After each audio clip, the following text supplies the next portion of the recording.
let you invent yourself. Okay,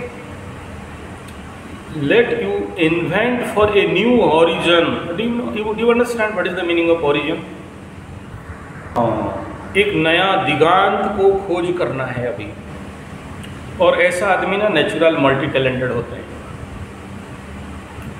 और लग्न से 10th हाउस और राशि से 10th हाउस का कंडीशन को देख लो ना, और D10 चार्ट को भी आप एनालिसिस करो जब आप एस्ट्रोलॉजी सीख रहे हो। अब दूसरा यह है कि दशा महादशा, सॉरी ठीक है। अब देखो बिजनेस करता कौन है, मूर्ख लोग, लेबर लोग, फिजिकल लेबर करने वाला या बुद्धिमान। अब जब यस वाणिज्य बसते लक्ष्मी, अब ये वाणिज्य कौन करता है, मूर्ख, लेबर, 280 रुपया का डेली का वेज, इंजीनियर और जो डॉक्टर जो किसी नर्सिंग होम में नौकर चाकर गुलाम रहते हैं, या फिर ऐसा दिमाग वाला बुद्धिमान आदमी, सातिर दिमाग। तो जिसका बुद्धि है। एक आदमी लेबर है, क्यों लेबर है, क्योंकि बुद्धि नहीं है। एक आदमी किसी फैक्ट्री में जाके लेबर काम कर रहा है, क्यों कर रहा है, क्योंकि बुद्धि नहीं है। एक आदमी जाके कहीं पर नौकर चाकर गुलाम हलिया मुलिया मजदूर है, क्यों है, क्योंकि बुद्धि नहीं है। और हमारे देश का एजुकेशन सिस्टम इसी काम में जोर लगा के रखा है कि आदमी कैसे लेबर बने, नौकर बने, चाकर बने, बुद्धि इसका जागृत नहीं हो। क्योंकि लॉर्ड मैकॉले सिस्टम एजुकेशन और हमारे देश का सिस्टम ऑफ एजुकेशन, ये दोनों मिलके और अच्छा नौकर चाकर गुलाम बनाने का काम कर रहे हैं। IIT क्लिक करने वाला आदमी अगर ये सोच ले तो धन्यवाद आपको, है ना। अब समझो एक IITian अगर ये सोचता है तो भाई कुंडली तो मजबूत हो गया ना। ये तो सोचते ही नहीं ना लोग, यही नहीं सोचते कि हम कर क्या रहे हैं और कहाँ जा रहे हैं। हम अपना बेटा बेटी को जिस स्कूल कॉलेज में पढ़ा रहे हैं, ऑल्टरनेटली इनका लक्ष्य क्या है, नौकर चाकर गुलाम। माता पिता समझेंगे नहीं, सुनेंगे नहीं, ये पूरा सही बात है। सुन लें तो फिर माता पिता हुए कैसे, समझ जाएं तो माता पिता हुए कैसे, वे भी तो उसी धड़ल्ले से बड़े हुए हैं ना। देखो एक बात बताओ यार, अमीर कौन है, लेबर ग्रेड के लोग, मूर्ख लोग, गधे लोग, 250 वेज वाले, 550 वेज वाले, 1000 रुपया वेज वाले, डेली वेजेस वाले।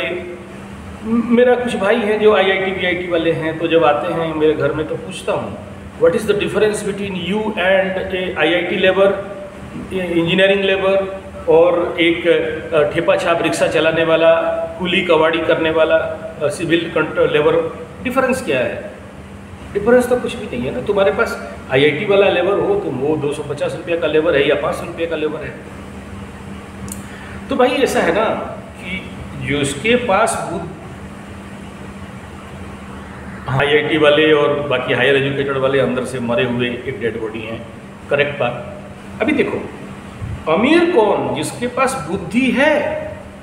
जिसके पास बुद्धि नहीं है, लेबर है, गधा है, खट रहा है। क्यों कमा रहा है भाई, बोला खाना है, बोला क्यों खा रहा है, बोला कमाना है। तो क्यों कमा खा रहा है, बोला शादी करना है, बच्चा पैदा करना है, बोला क्यों करना है, बोला खा पी के मरना है और क्या करना है। तो शारीरिक लेवल पे, फिजिकल लेवल पे, एक शरीर मशीन है और उसमें मेहनत करो और पैसा कमाओ। जो 40 किलोमीटर साइकिल चला के लेबर बन जाओ, दिमाग और सठिया गया। तो जिसके पास बुद्धि है, बुद्धि जागृत है, वही व्यक्ति तो आप जैसे प्रश्न पूछेगा ना महाराज, आप बोल रहे हो कि मुझे क्या करना है। और जिसके पास बुद्धि होगा, बुद्धि का एंट्रांस में आप झांक के देख रहे हो कि मुझे क्या करना है। धन्यवाद आपको, बहुत बहुत खुशामदीद, अच्छा बात है। यही तो क्वेश्चन किसी का नहीं आता है, और आता है तो बोलो किस नौकरी करूँगा, तो ऐसे प्रश्न आता है। दुखी हो जाता हूँ मैं यार, क्या समझाना है उसको, चल बता दे तेरे को ये नौकरी करना है, चल भाग। लेकिन आपके पास एक बड़ा प्रश्नवाची है कि मुझे क्या करना है। और अगर मैं आपको उंगली दिखा दूं कि भाई आपके यहाँ पर मंगल बैठा है तो ये करो, आपके दशम स्थान का अधिपति गुरु अपने से लाभ स्थान में गया है, इस नक्षत्र में बैठा है तो ये करो, तो मैं तो आपके साथ नाइंसाफ़ी करूँगा और आप जैसे का जिज्ञासा को मार दूंगा, मरा दूंगा उसको, तो अन्याय हो जाएगा।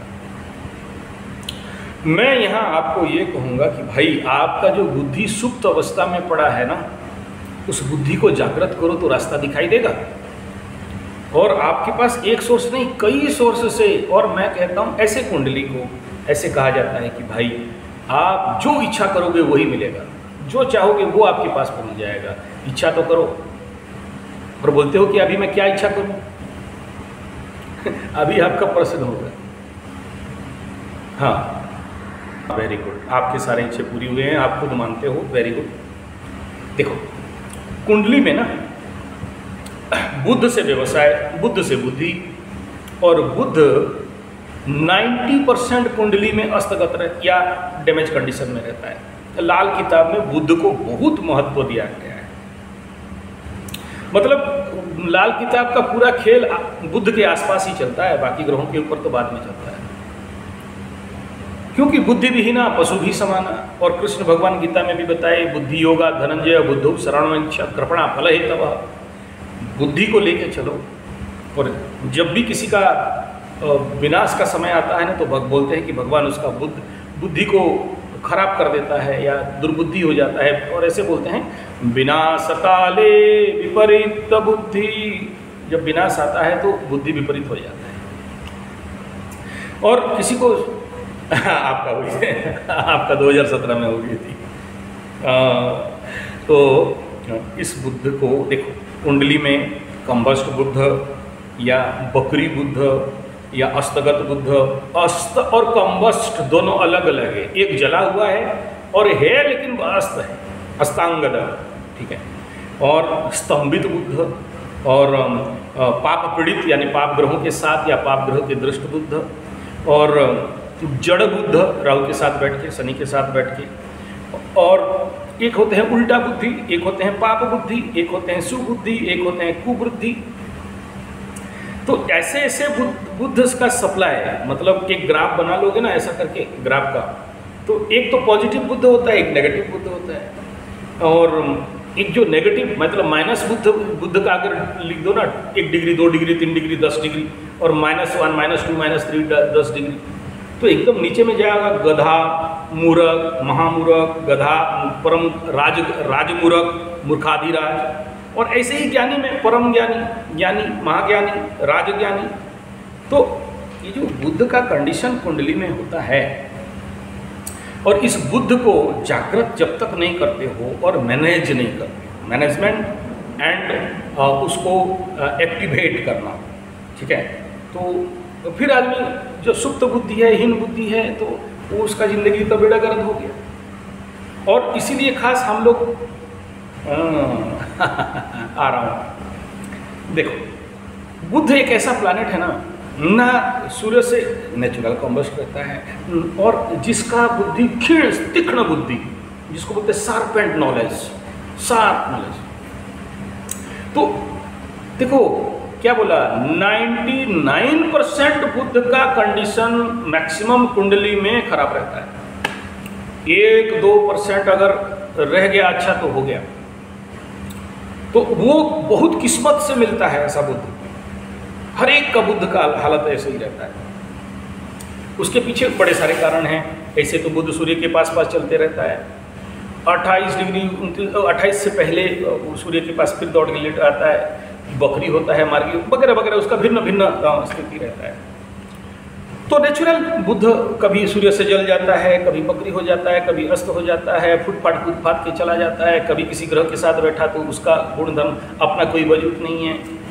तो इसलिए ना मेरा एस्ट्रोलॉजी लाइफ में विगत 42-43 ईयर में मैं कई सारे बुद्धि जागृत शिविर का ऑर्गेनाइज किया, और फिर उन बच्चों के ऊपर लेके रिसर्च किया। तो देखा कि हाँ, बुद्ध को टेक्निकली, साइंटिफिकली, एस्ट्रोलॉजिकली, योगिक वे में, तांत्रिक वे में जागृत किया जा सकता है, और बुद्ध से अच्छा फल लिया जा सकता है। और दूसरे किसी ग्रहों से जितना जल्दी फल नहीं लिया जा सकता है, बुद्ध से लिया जा सकता है। तो इसको बोलते हैं बुद्धि जागरण टेक्निक और शिविर। क्योंकि देखो इसमें ना खाली एक प्रोसेस में अगर आपको बता दिया जाए कि लाल किताब के अनुसार गाड़ दो, दाड़ दो, बहा दो या ताड़ दो, ठीक है, अच्छा है, बुरा नहीं है। लेकिन टेक्निकली क्या है कि जब भी ऐसे प्लैनेट जैसे आपकी कुंडली में अस्तगत अवस्था में, अस्तांगत अवस्था में बैठा है और ये लेकिन राजयोग बना के बैठा है, यानी क्या, इससे आशा तो बहुत है, देगा बहुत कुछ, लेकिन अब इससे आपको डीएक्टिवेट करना है या रीएक्टिवेट करना पड़ेगा। और ये कोई ऑनलाइन थ्योरी क्लास नहीं है कि मैं यहाँ से आपको मंत्र फूंक दूँ और आपका बुद्ध एक्टिवेट हो जाए, या आप कुछ पहन लो, पत्थर उत्थर पहन लो और आपका लग्नेश बुद्ध बन के हस्तगत होके पड़ा हुआ है और आपको कुछ नहीं दे रहा है। तो ऐसे कंडीशन में देखो रास्ता ही नहीं दिख रहा है, यानी बुद्धि काम नहीं कर रहा है। तो इस बुद्ध को एक्टिव कैसे किया जाए? मिनिमम 1 महीना का बुद्ध के ऊपर लेके काम करना पड़ता है। बुद्धि जागरण शिविर करवाते हैं बहुत सारे। देखो बुद्ध से ही सब कुछ निर्भर करता है। और मैं बता दूं आपको कि अगर इस बुद्ध जागरण शिविर या बुद्ध जागरण प्रोसेस को अगर एक्टिवेट किया जाए तो आपको अपने आप रास्ता दिखाई देगा। अपने आप क्या करोगे, क्या नहीं करोगे और क्या करना चाहिए और क्या नहीं करना चाहिए, सूक्ष्माति सूक्ष्म लेवल पे आपको समझ में आ जाएगा, दिखाई देगा और आप उस रास्ते में चलना भी चालू कर दोगे। इसीलिए हमारे उड़ीसा में बोलते हैं ना कि अपना बुद्धि में घास काटो, दूसरे के बुद्धि में बकरी मत काटो, नॉन वेज जल जाओगे। पराया का बुद्धि सर्वनाश, अपना बुद्धि विकास। तो इस बुद्ध को जागरण करने का आवश्यकता है और इसका जागरण, इस ग्रहों का जागरण, हाँ देखो ऐसे तो जनरल बहुत सारे प्रोसेस हैं बुद्ध को जागरण करने के लिए, नो डाउट, लेकिन इसके लिए ना बहुत सारे ऐसे साधना प्रोसेस हैं। देखो मैं अगर आपको बोल दूं कि ये ताबीज पहन लो, ये जड़ी पहन लो, ये पत्थर पहन लो, ठीक है, ये भी एक प्रोसेस है, मैं मना नहीं करता। लेकिन सबसे पहला बुद्ध ग्रह को जागरण करने का जो बेस्ट वे एंड तरीका है वो बनता है पेड़ लगाना। और उसका 1 नंबर पेड़ है बृद्धदारक। नेट में ढूंढना बृद्धदारक पेड़ क्या, बृद्धदारक पेड़ किसे बोलते हैं देख लेना। मैं भी उसके मेरे चैनल में 8-10 पेड़ दिखाया हूँ, मैं बहुत सारा लगा के रखा हूँ बृद्धदारक पेड़। ये और जो आध्यात्मिक पेड़ है ना, स्पिरिचुअल प्लांट्स एंड ट्रीज, आपके नाम पे लगाना। देखो बुद्ध किसका बर्बाद होता है? जो पूर्व जन्म में लकड़ी काटते थे या लकड़ी काट के बेचते थे या पेड़ के साथ नाइंसाफी किए। तो ये एक अनेक सारे कारण हैं, उसमें से ये है, ठीक है। तो जंगल, पेड़, लकड़ी, इनको जो दुरुपयोग किया जिंदगी में, और बुद्ध मतलब बहन, बुआ, बेटी, अगर जिंदगी में इनके साथ अगर कोई नाइंसाफी किया या इनको जो ध्यान देना चाहिए, प्यार देना चाहिए, सम्मान देना चाहिए, नहीं दिया, तो इस जन्म में बुद्ध आ जाता है दंड देने, पीड़ा देने, कष्ट देने। बुद्ध के और भी अनेक सारे कारकत्व हैं। बुद्ध को धन भी कहा गया है किसी स्थान में, तो धन का दुरुपयोग किया तो इस जन्म में दुर्बुद्धि के कारण भी मंगवाएगा।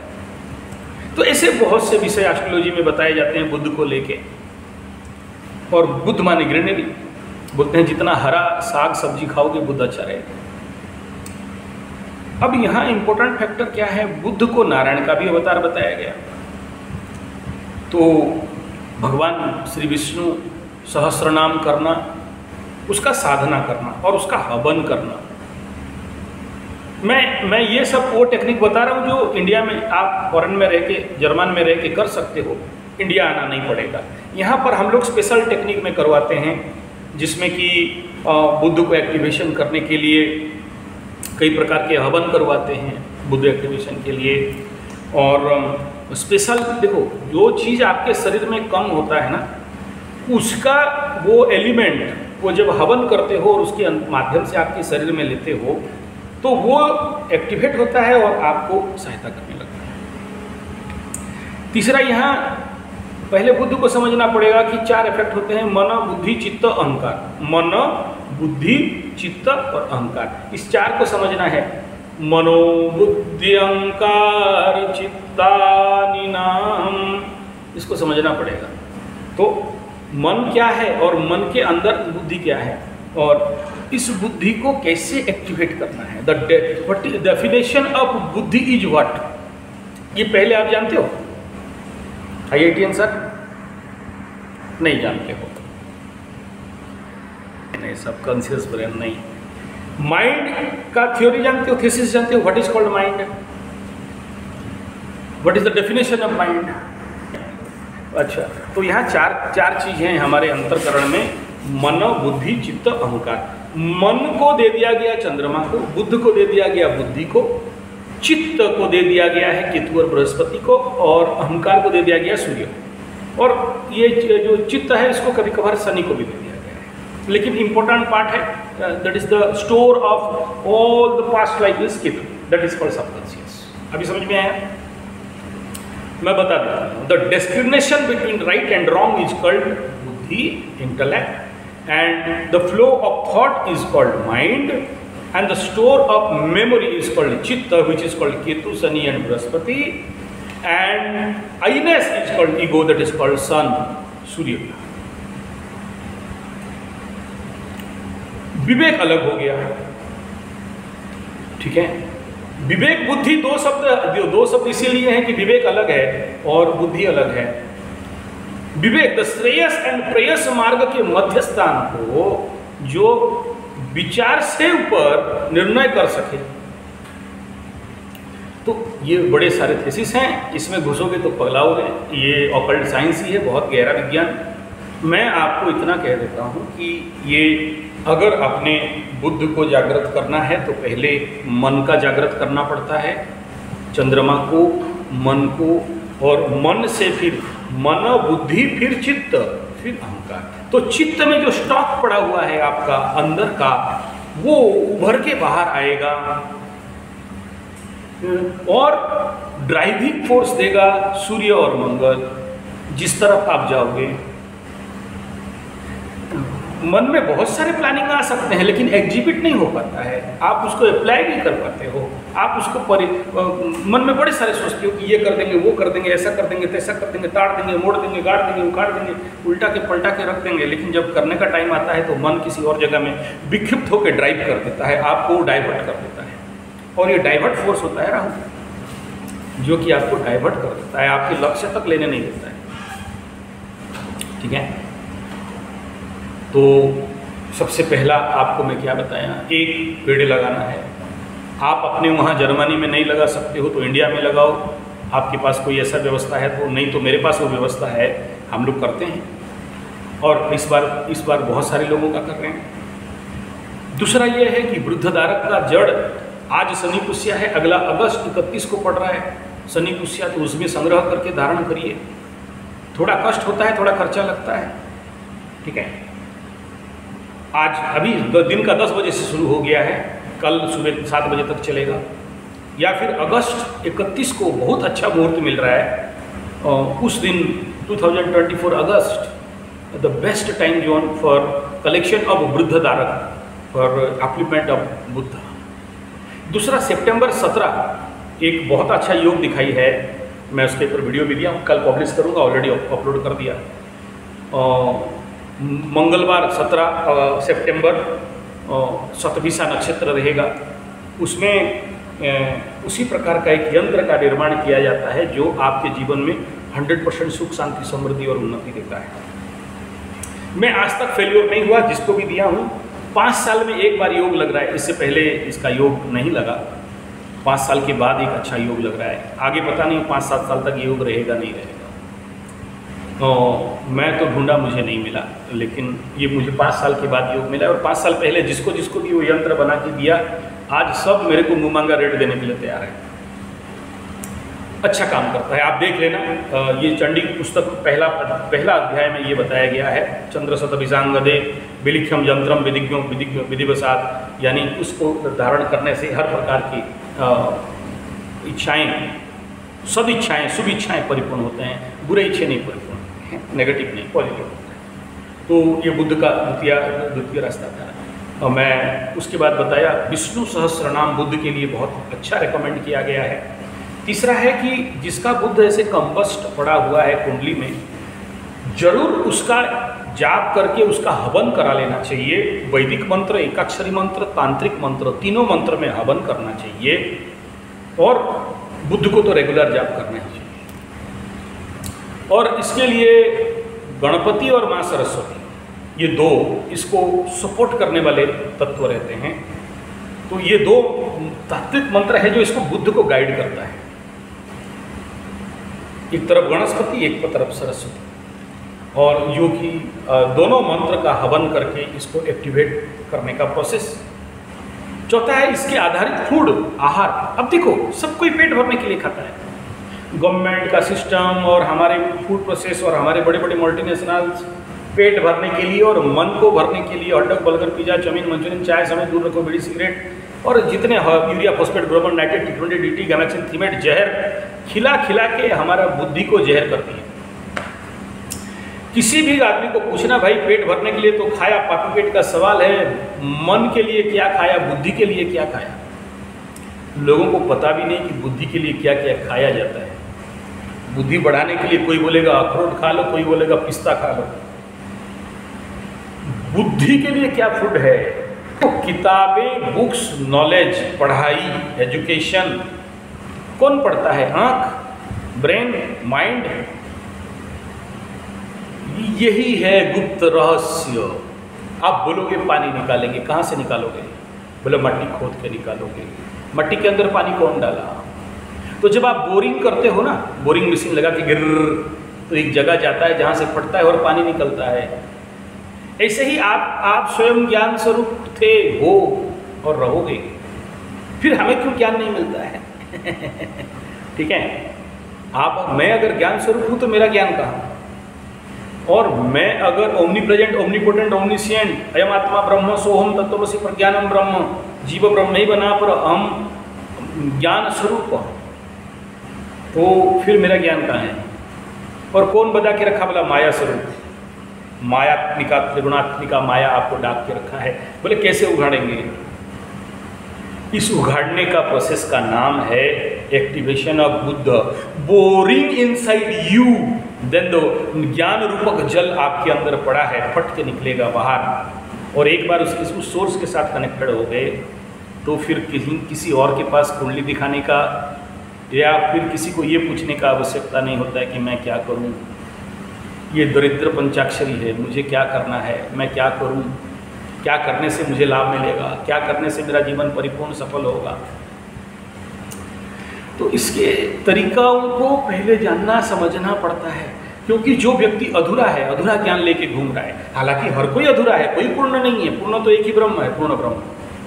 लेकिन जो आपके लिए आवश्यक तत्व और ज्ञान है, अगर इनको धारण करना सीख जाओ या समझना सीख जाओ या इसके ऊपर रिसर्च करना सीख जाओ या इसके ऊपर पॉन्डर अवरिट करना सीख जाओ, तो आप देखना कि आपके पास रास्ता रहेगा। ठीक है, एस्ट्रोलॉजिकली अगर देखोगे तो एवरी वीडियो में पड़ा हुआ है कि अगर तुला लग्न राशि में मंगल बैठा हो और वर्गोत्तमी हो के बैठा हो और दशम स्थान बन रहा हो मकर राशि का, तो इसमें ऐसे में क्या क्या काम करना। नेचुरल पॉइंट ऑफ व्यू है। दशमाधिपति लाभ स्थान में बैठे और गुरु बृहस्पति अश्विनी नक्षत्र में बैठे, नेचुरली अश्विनी नक्षत्र डॉक्टर का है, मेडिसिन का है, आयुर्वेद का है, तो उधर जाओ बोलेंगे नहीं। ओके, फिर अश्विनी नक्षत्र मेडिसिनल फार्मिंग का है, तो क्या बोलेंगे? जाओ फार्मिंग करो। तो medicinal farming, medicinal herb farming आपके लिए सबसे ज़्यादा।